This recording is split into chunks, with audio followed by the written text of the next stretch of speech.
ভয়াবহ বন্যার কবলে দেশের 11 জেলার বিস্তীর্ণ অঞ্চল। ভয়াবহ বন্যার কবলে দেশ। ভারী বর্ষণ ও ভারতের উজান থেকে নেমে আসা ঢলে দেশের দক্ষিণ পূর্বাঞ্চলের জেলাগুলো প্লাবিত হয়েছে। ফেনী, নোয়াখালী, লক্ষ্মীপুর, কুমিল্লা, হবিগঞ্জ, রাঙামাটি, খাগড়াছড়ি সহ বেশ কয়েকটি অঞ্চল বন্যায় বিপর্যস্ত। খড়কুটোর মতো ভেসে যাচ্ছে বসতভিটা ও গবাদি পশু। দেশের এমন পরিস্থিতিতে সবাইকে এগিয়ে আসার আহ্বান জানাচ্ছেন শোবিজের তারকারা। অন্যান্য তারকাদের মতো এবার আহ্বান জানালেন চিত্রনায়ক আরিফিন শুভ। গত বৃহস্পতিবার এই অভিনেতা ফেসবুকে একটি স্ট্যাটাস দেন। তিনি লেখেন, ভয়াবহ বন্যার কবলে দেশের বেশ কয়েকটি জেলা। দেশের এই সংকটকালীন পরিস্থিতিতে আমাদের জাতি, ধর্ম, বর্ণ নির্বিশেষে ঐক্যবদ্ধ হয়ে এগিয়ে আসতে হবে। আসুন সবাই নিজ জায়গা থেকে সাহায্যের হাত বাড়াই।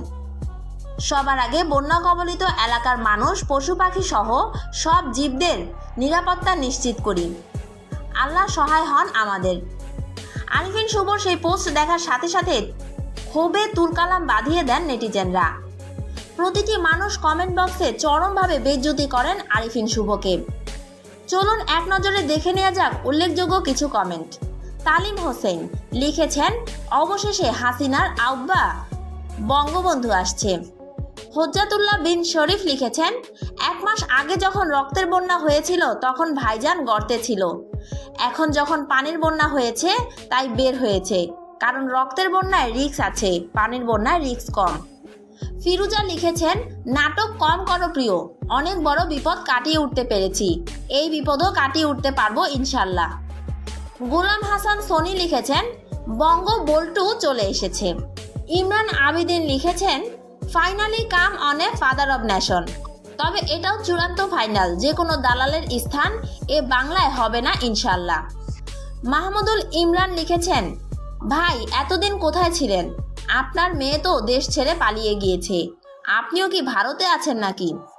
আলী রাসেল লিখেছেন, দালালগুলো এখন গর্ত থেকে বের হয়ে জ্ঞানী জ্ঞানী স্ট্যাটাস দিচ্ছে। তুষার আব্দুল্লাহ সালমান লিখেছেন, বরাদ্দ পাওয়া পূর্বাচলের জমিটি বন্যার্ত মানুষের জন্য দিয়ে দিন, ওটা এমনিতেও জনগণেরই সম্পদ, যা চাটুকারিতা করে 1 টাকা পারিশ্রমিক দেখিয়ে হাতিয়েছেন। এমডি আকাশ শিকদার লিখেছেন, দেশে যখন ছাত্র মরছিল সেই সময় আপনার দলমত নির্বিশেষে কোথায় ছিল দালাল চাটুকার? পারভেজ মোস্তাকিম লিখেছেন, বাংলাদেশ ভারত ভাই ভাই, তোর বলা এইটা সেরা জোকস ছিল। নুরুজ্জামান রিমন লিখেছেন, Bangabandhu is back, that means দুর্ভিক্ষ উইল কামিং। মোহাম্মদ জোবায়ের হক লিখেছেন, ক্ষমতা আর টাকার মোহ মানুষকে অন্ধ করে দেয়, আরিফিন শুভ তার প্রমাণ। এসব দালালদের বস্তায় ভরে ডাস্টবিনে ফেলে দেওয়ার সময় এসেছে। সবশেষ রুবেল হোসেন লিখেছেন, এখন ফেসবুকে পোস্ট দিয়ে নিজের দোষ ঢাকার সময় নয়, এখন সবার সামর্থ্য মতো সাহায্য করে পাশে থাকার সময়। প্রসঙ্গত গত 13 অক্টোবর 2023 সালে মুক্তি পেয়েছিল চিত্রনায়ক আরিফিন শুভ অভিনীত বাংলা সিনেমা মুজিব একটি জাতির রূপকার। সে সময় সাবেক প্রধানমন্ত্রী শেখ হাসিনা 8 কোটি 30 লক্ষ টাকা খরচ করে সেই সিনেমাটি তৈরি করেছিলেন।